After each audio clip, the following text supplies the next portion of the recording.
Every single day, 1.4 billion people across India stream IPL matches, send millions of WhatsApp messages, and scan QR codes for UPI payments.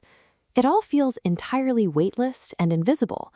But this diagram shows a massive physical imbalance hiding behind those screens.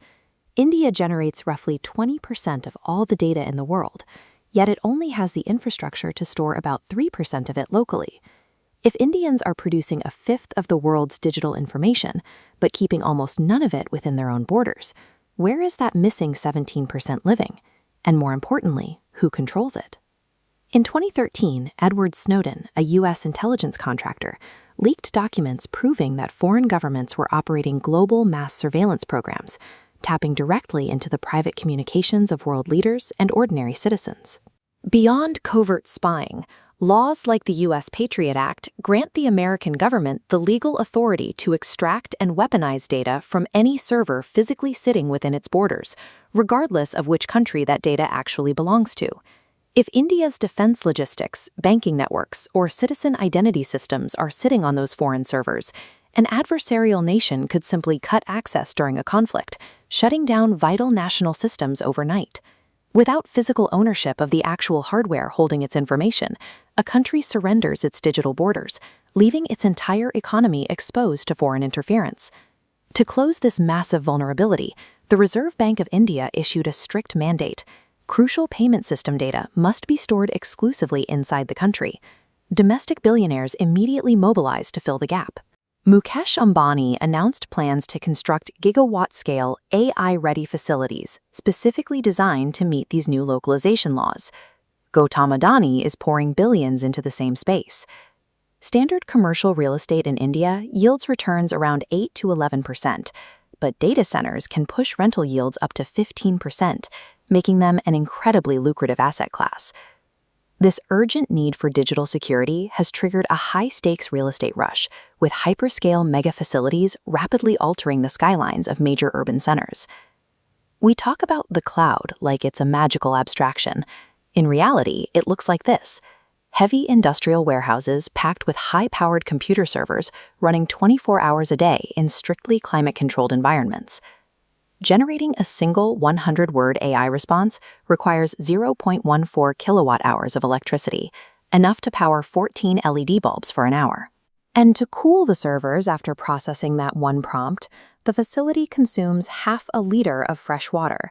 Multiply those seemingly tiny micro-costs by hundreds of millions of daily internet users, asking an AI to write emails or generate images, and the resource consumption reaches a terrifying scale. We can already see the fallout in the U.S. state of Georgia, which recently absorbed billions of dollars in massive server infrastructure investments from global tech giants. The initial economic boom quickly gave way to a severe physical reality. The massive facilities strained local resources, triggering localized droughts, relentless noise from industrial cooling towers, and contaminated municipal water supplies. These hyperscale projects bring a quick influx of cash and jobs, but if they are built recklessly, they guarantee severe, long-term environmental degradation to the surrounding communities. Now, this exact model is being deployed across India, with the densest server infrastructure planned for major metropolises like Mumbai, Bengaluru, Chennai, and Delhi. This creates a severe friction point.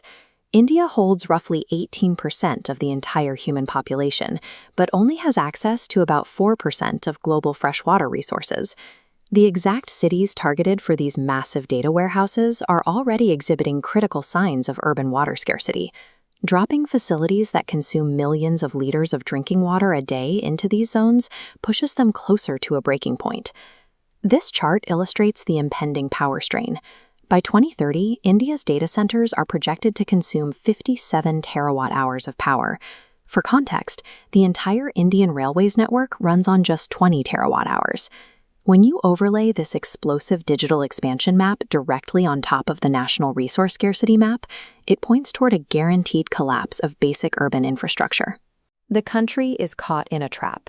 Simply halting the construction of these facilities is strategically impossible, because leaving critical sovereign data on foreign servers poses an unacceptable risk to national security. But proceeding on the current construction trajectory is equally impossible. You cannot prioritize digital data security if it means literally draining the water supply of major metropolitan areas. India has to navigate between a geopolitical digital threat on one side and a physical environmental crisis on the other. Surviving this requires a completely new approach to infrastructure. First, the government needs strict zoning interventions that explicitly block high-consumption data centers from being built in regions already experiencing water scarcity. Second, developers must make a mandatory shift to closed-loop cooling systems that use recycled water, completely eliminating their reliance on municipal freshwater reserves. Finally, to handle that 57 terawatt-hour power draw, the country has to rapidly scale up localized, renewable energy grids, like large-scale solar arrays, preventing the server boom from triggering a national power crisis. This decade, the most significant economic opportunity lies in inventing and deploying the sustainable technology required to keep the digital economy alive without draining the physical one.